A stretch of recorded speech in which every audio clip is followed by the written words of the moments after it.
Student, welcome to my channel. আজকে আমি বাংলা ব্যাকরণের অন্যতম একটা গুরুত্বপূর্ণ টপিক নিয়ে চলে এসেছি, ধ্বনি এবং বর্ণ। ঠিক আছে, আজকের ক্লাসে কিন্তু আমি কোনো স্লাইড আনিনি, আজকে কিন্তু পুরোপুরি আমি তোমাদেরকে নিজে একদম লাইভে করাচ্ছি। ঠিক আছে, তো দেখো ধ্বনি আর বর্ণ, ঠিক আছে, এটা কিন্তু আমাদের গ্রাম পঞ্চায়েত বলো, আপার প্রাইমারি বলো, সব এক্সামের ক্ষেত্রে কিন্তু এই চ্যাপ্টারটি থেকে প্রশ্ন আসে। ধ্বনি, আগে আমরা জানবো ধ্বনি কী। ঠিক আছে, ধ্বনি কী? আমাদের যে ভাষার ক্ষুদ্রতম যে একক, আমাদের তাহলে ধ্বনি কাকে বলবো? ভাষার ক্ষুদ্রতম যে আমরা ছোটোবেলা থেকে পড়ি, তাই না? আমরা যখন মুখ দিয়ে কোনো কণ্ঠস্বর বাকযন্ত্রের সাহায্যে বের করি, সেটাকে আমরা ধ্বনি বলি। তাহলে আমরা বলতে পারি ধ্বনি হলো ভাষার ক্ষুদ্রতম একক। ঠিক আছে, আর কি বলতে পারি? বাকযন্ত্র থেকে যেটা আমাদের উৎপন্ন হয়, বাকযন্ত্র থেকে যে শব্দটা আমাদের উৎপন্ন হচ্ছে, বাকযন্ত্র থেকে যে আওয়াজটা আসছে, সেটাকেও আমরা কি বলে থাকি? ধ্বনি বলে থাকি। এটা আমরা জানি সবাই। তো বর্ণ কাকে বলবো? বর্ণ হচ্ছে ধ্বনিরই লিখিত রূপ। আমরা যখন ধ্বনিটাকে লিখিতভাবে প্রকাশ করি, সেটাকে আমরা কি বলে থাকি? সেটাকে আমরা বলে থাকি বর্ণ। তাহলে ধ্বনির লিখিত রূপকে আমরা কি জানলাম? বর্ণ বলে থাকি। এইবারে আমাদের যে ধ্বনিগুলো আছে, সেগুলো কিন্তু কত প্রকার ধ্বনি আছে আমরা সবাই জানি, সেটা স্বরধ্বনি, ব্যঞ্জনধ্বনি, সেগুলো আলোচনা করব। ঠিক আছে, চলো আমরা এবারে দেখে নেব ধ্বনিকে আমরা দুটো ভাগে ভাগ করব। ঠিক আছে, দেখো আমি একটুখানি এর মধ্যে দেখাচ্ছি। ধ্বনিকে আমরা দুটো ভাগে ভাগ করছি, একটা কি স্বরধ্বনি, আরেকটা কি ব্যঞ্জনধ্বনি। ঠিক আছে, তো স্বরধ্বনিকে আমরা জানি কত ভাগে ভাগ করতে পারি। স্বরধ্বনি কটা আছে? আমাদের 7টা আছে, তাই তো? আমাদের কি কি স্বরধ্বনি আছে? আগে আমি স্বরধ্বনিটা আলোচনা করব, তারপর ব্যঞ্জনধ্বনিটা আলোচনা করব। ঠিক আছে, তাহলে আমি প্রথমে স্বরধ্বনি আলোচনা করি।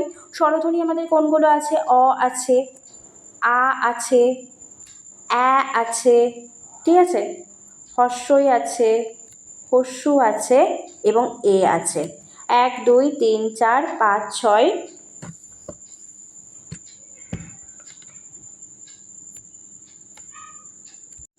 আর একটা আছে ও। আমাদের তাহলে স্বরধ্বনি কটা হয়ে গেল? 7টা হয়ে গেল। আমি কিন্তু বর্ণের কথা আলোচনা করিনি এখনও। ঠিক আছে, স্বরবর্ণ কিন্তু আমরা আলাদাভাবে দেখবো, স্বরবর্ণ কতগুলো আছে। তো স্বরধ্বনি তাহলে আমরা জানলাম কটা আছে? 7টা আছে, এটা মাথায় রাখবে।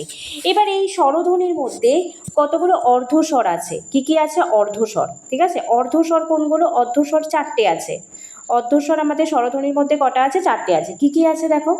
হর্ষই আছে, হস্যু আছে, এ আছে আর ও আছে, অর্ধস্বর। আর একটা বলবো মৌলিক, তাহলে আমাদের যদি বলতে পারি স্বরধ্বনি 7টা এবং বলতে পারি মৌলিক স্বরধ্বনিও কিন্তু আমাদের 7খানায় আছে। এটা তোমরা মাথায় রাখবে। ঠিক আছে, তো ব্যঞ্জন ধ্বনি কিন্তু আমি এখনও আলোচনা করছি না। তো আগে আমরা স্বরধ্বনিটা আলোচনা করে নিই, তারপরে কিন্তু আমি ব্যঞ্জন ধ্বনিটা আলোচনা করব। আচ্ছা, তাহলে আমরা স্বরধ্বনিটা দেখে নিলাম। এবারে আমরা দেখব বর্ণ বলতে কী বোঝো। ঠিক আছে, তো বর্ণ যাওয়ার আগে আমি একটা জিনিস দেখাই, যেটা স্বরধ্বনির ক্ষেত্রে আমাদের পরীক্ষায় চলে আসে। ঠিক আছে, আমি এটা দুটোভাবে দেখাবো।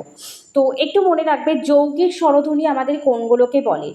যৌগিক স্বরধ্বনি আমি এখানেই লিখে দিই, তোমাদের সুবিধা হবে, তাহলে আমি ওই স্লাইডটায় অন্য কিছু করতে পারবো। মৌলিক স্বরধ্বনি 7টা, এখানে হচ্ছে আমি লিখে দিই যৌগিক স্বরধ্বনি। আচ্ছা, যৌগিক স্বরধ্বনিটা আমি পরে আলোচনা করছি। যৌগিক স্বরধ্বনি, দেখো যৌগিক স্বরধ্বনি। তো যৌগিক স্বরধ্বনি কোনগুলো? যেটাকে আমাদের ভাঙা যায়, তাই তো? যৌগিক স্বরধ্বনি দুটো বর্ণ আছে, এটা মাথায় রাখবে। একটা ওই আছে আর একটা কি ও আছে। এই ওইটাকে আমরা কিভাবে ভাঙছি? অ যুক্ত হস্যই, এটা হচ্ছে যৌগিক স্বরধ্বনি ওই।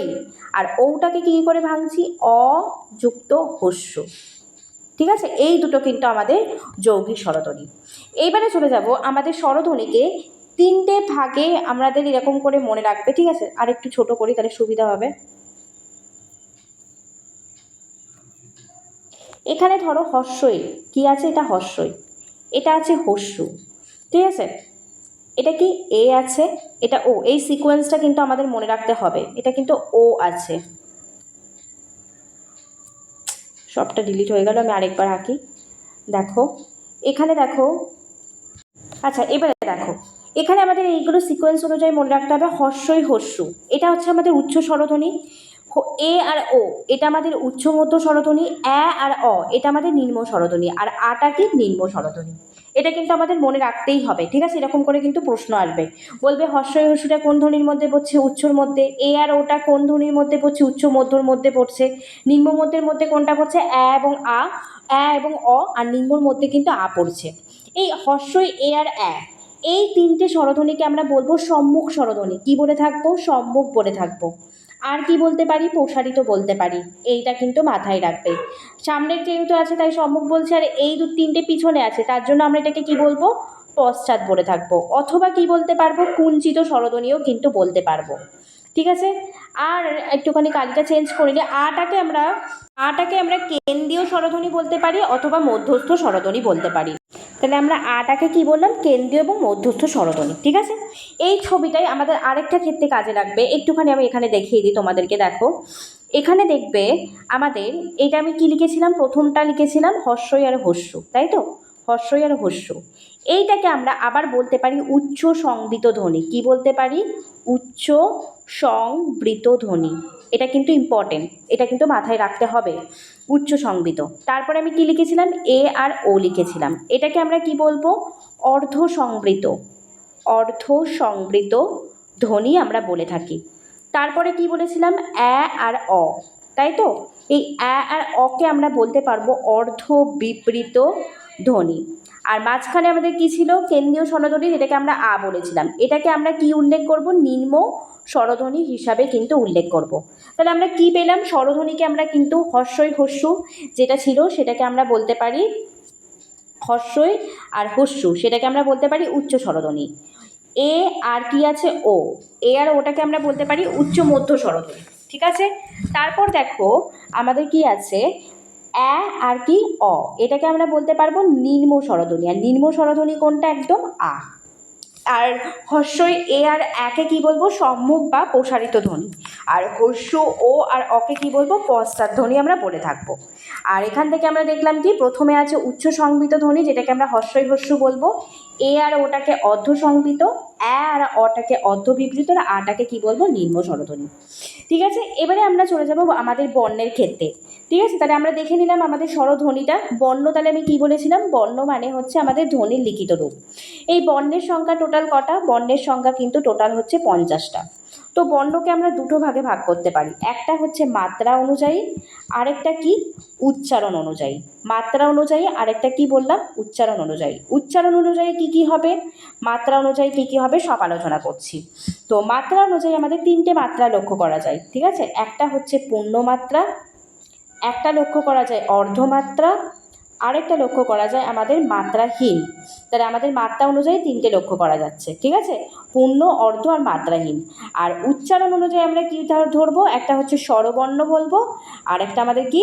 ব্যঞ্জন বর্ণ আমরা বলে থাকবো, ঠিক আছে? আমরা এবারে সবগুলো এগুলো ডিটেলসে দেখবো কী হিসাবে, ঠিক আছে? কটা পূর্ণমাত্রা, কটা এটা আছে। তো প্রথমে আমরা মাত্রার ক্ষেত্রে যেটা আছে সেটা আমরা দেখব। মাত্রার ক্ষেত্রে দেখো পূর্ণমাত্রার সংখ্যা কত? পূর্ণমাত্রার সংখ্যা কিন্তু 32টা, তোমরা এটা মাথায় রাখবে। তো অর্ধমাত্রার সংখ্যা কত আছে? অর্ধমাত্রার সংখ্যা আছে হচ্ছে 8টা। আর মাত্রাহীন বর্ণের সংখ্যা কটা আছে? মাত্রাহীন আছে আমাদের 10টা। টোটাল দেখো 50টা কিন্তু আমাদের হয়ে গেল, তাই না? তো টোটাল মাত্রার মধ্যে কিন্তু এইগুলো আমাদের আছে। এর মধ্যে আমরা যদি বলি পূর্ণমাত্রার মধ্যে কটা স্বরধ্বনি স্বরবর্ণ আছে, তখন আমরা বলতে পারি স্বরমাত্রা আছে, তখন বলতে পারি 6টা। আর এখানে যদি বলতে পারি ব্যঞ্জন কটা আছে, তখন সেটা কিন্তু বলতে পারছি 26টা আছে, ঠিক আছে? এটা এরকমভাবে তোমরা শুধু পূর্ণমাত্রা অর্ধমাত্রা এটাই মনে রাখবে। এবারে উচ্চারণের স্থান অনুযায়ী আমাদের স্বরবর্ণের সংখ্যা কত? আমাদের স্বরবর্ণের সংখ্যা কিন্তু 11টা। আমাদের স্বরবর্ণগুলো কী কী আমাদের তো জানতে হবে। বর্ণগুলো অ, আ, ধ্বনির সাথে কিন্তু কেউ গুলিয়ে ফেলবে না। হর্ষই, দীর্ঘই, হস্য, দীর্ঘ, লিটাকে আমরা জানি বাদ দিয়ে দিয়েছে, তাই তো? এ, ওই, ও আর ও। আমাদের স্বরবর্ণের সংখ্যা কত হয়ে গেল? 11টা। এবারে আমাদের বাকি রয়েছে কি? বাকি রয়েছে হচ্ছে ব্যঞ্জন বর্ণ, তাই তো? তাহলে ব্যঞ্জন বর্ণের সংখ্যা কত হবে? 50 থেকে 11 বাদ দিলে আমাদের 39টা কিন্তু আমাদের ব্যঞ্জন বর্ণ যা যা আছে ক থেকে পুরো একদম চন্দ্রবিন্দু পর্যন্ত সবগুলো আমাদের কি হয়ে গেল? ব্যঞ্জন বর্ণ হয়ে গেল। আশা করি তোমরা এইটুকুনি বুঝেছো। এবারে কিন্তু আমাদের মেন যে টপিক চলে যাব আমাদের হচ্ছে স্বরবর্ণকে আমাদের কিছু কিছু স্বরবর্ণ আছে যেগুলোকে আমরা হ্রস্বস্বর বলে থাকি, কিছু কিছু আমাদের স্বরবর্ণ আছে সেগুলোকে আমরা দীর্ঘস্বর বলে থাকি। তো কোনটা হ্রস্বস্বর কোনটা দীর্ঘস্বর সেটা আমরা জানবো। হ্রস্বস্বর মানে কি, আমাদের উচ্চারণ করতে যেগুলোতে কম সময় লাগে সেটাকে আমরা হ্রস্বস্বর বলি।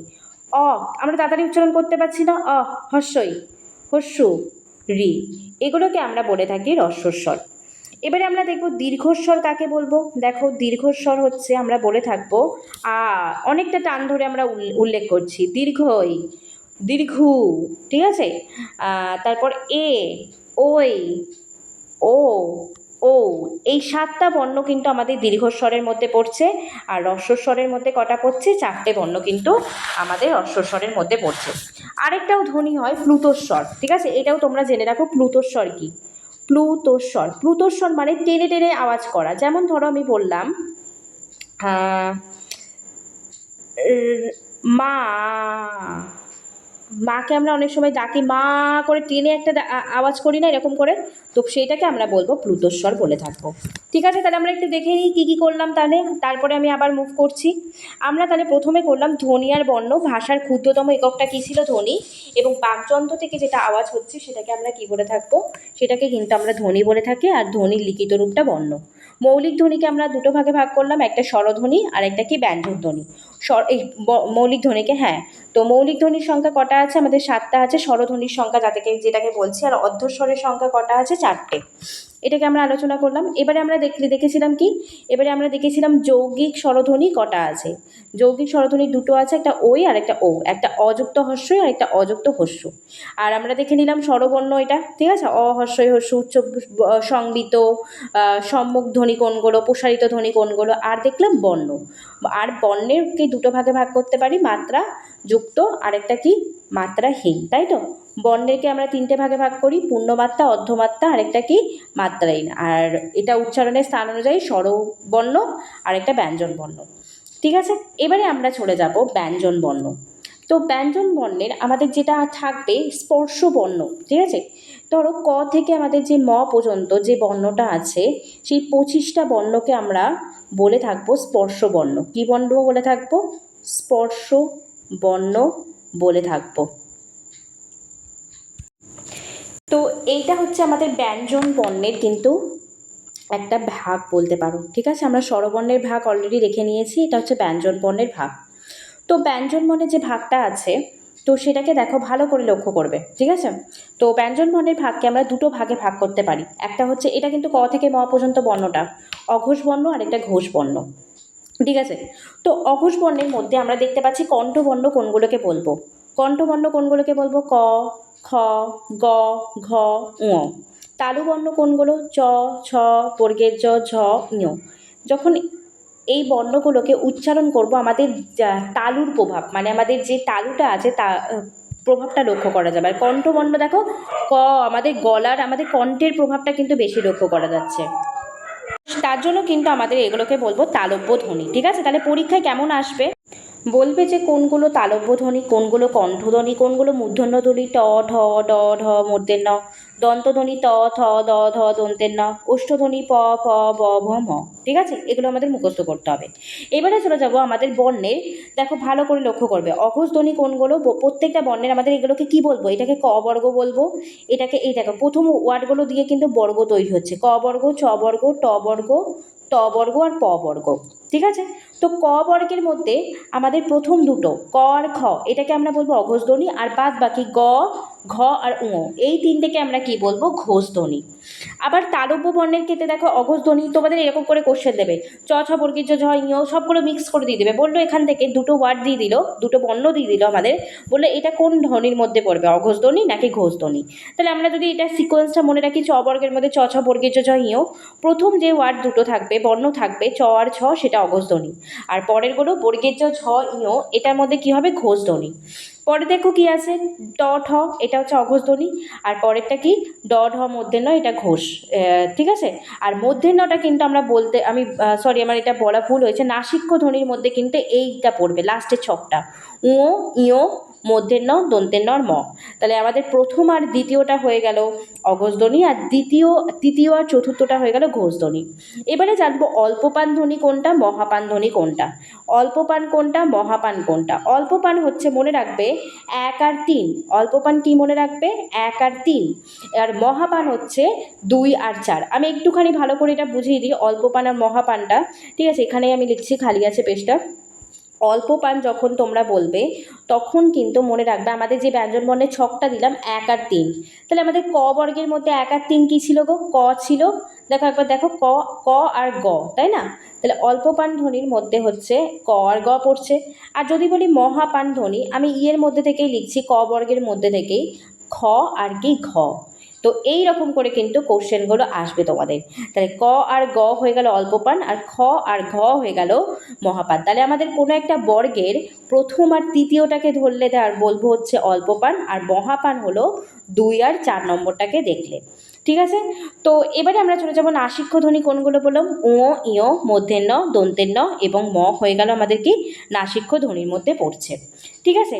তো আমাদের মোটামুটি আজকে বর্ণের ক্লাসটা হয়েছে, কিন্তু কিছু কিছু থাকে বর্ণ আমাদের, সেগুলো পরীক্ষায় চলে আসে, তো সেগুলো আমরা দেখে নেব, ঠিক আছে। কম্পিত ব্যঞ্জন, এগুলো যেগুলো লিখছি ভেরি ভেরি ইম্পর্টেন্ট, শর্ট কোশ্চেনে কিন্তু আসবে। কম্পিত ব্যঞ্জন এটা পুরো মুখস্থ করার মতনই, এটা কিন্তু আর বোঝার কিছু নেই, কিছু কিছু মেমোরাইজ করতে হয়। কম্পিত ব্যঞ্জন বয়শূন্য র। যদি বলে তাড়িত ব্যঞ্জন, তাড়িত ব্যঞ্জন, ঠিক আছে, তখন কি হয়ে যাবে, ডয়শূন্য র, ঢয়শূন্য র আমাদের হয়ে যাবে। আমি লিখতে থাকছি কিন্তু। তারপরে দেখো কি আছে, তাড়িত ব্যঞ্জন পরে আমাদের উষ্ণবর্ণ। উষ্ণবর্ণ তো আমরা করেছি, তাও একবার দেখে রাখবো উষ্ণবর্ণ কোনগুলো, ঠিক আছে। উষ্ণবর্ণ হচ্ছে আমাদের তালবস্য, পেট কাটা মূর্ধন্যের স, দন্তের স, আর একটা কি হ, স স উচ্চারণ হচ্ছে। পার্শ্বিক ধ্বনি কি পরীক্ষায় খুব আসে, পার্শ্বিক ধ্বনি হচ্ছে আমাদের ল।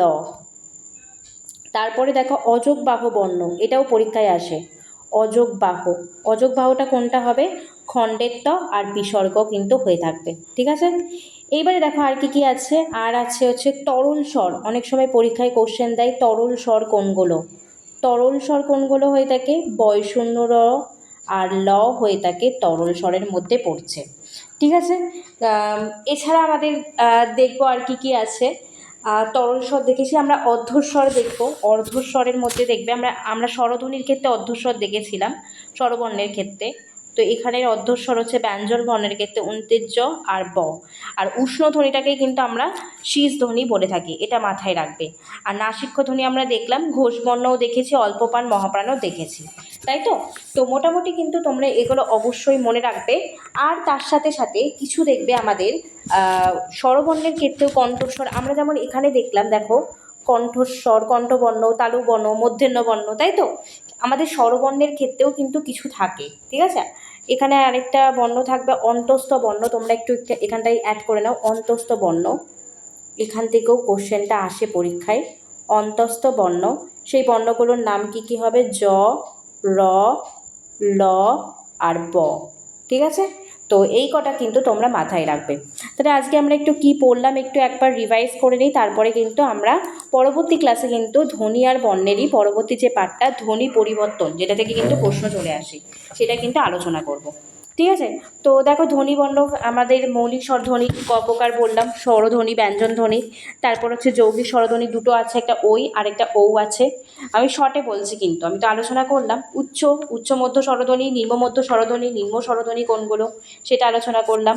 তারপর দেখো হর্ষই এ অ্যা, সংবৃত, অর্ধসংবৃত, বিবৃত, এটা আলোচনা করলাম। বর্ণের সংখ্যা কটা সেটাও কিন্তু আলোচনা করলাম। মাত্রা কী, তার সাথে আমরা কিন্তু আলোচনা করলাম ব্যঞ্জন বর্ণ, ঠিক আছে, কণ্ঠবর্ণ, তালুবর্ণ, এগুলো কিন্তু সব আলোচনা করলাম। তোমরা থেকো, আমি কিন্তু পরবর্তী ক্লাসে ধ্বনি পরিবর্তনের যে কারণটা হয় সেই কারণটা নিয়ে কিন্তু আলোচনা করব।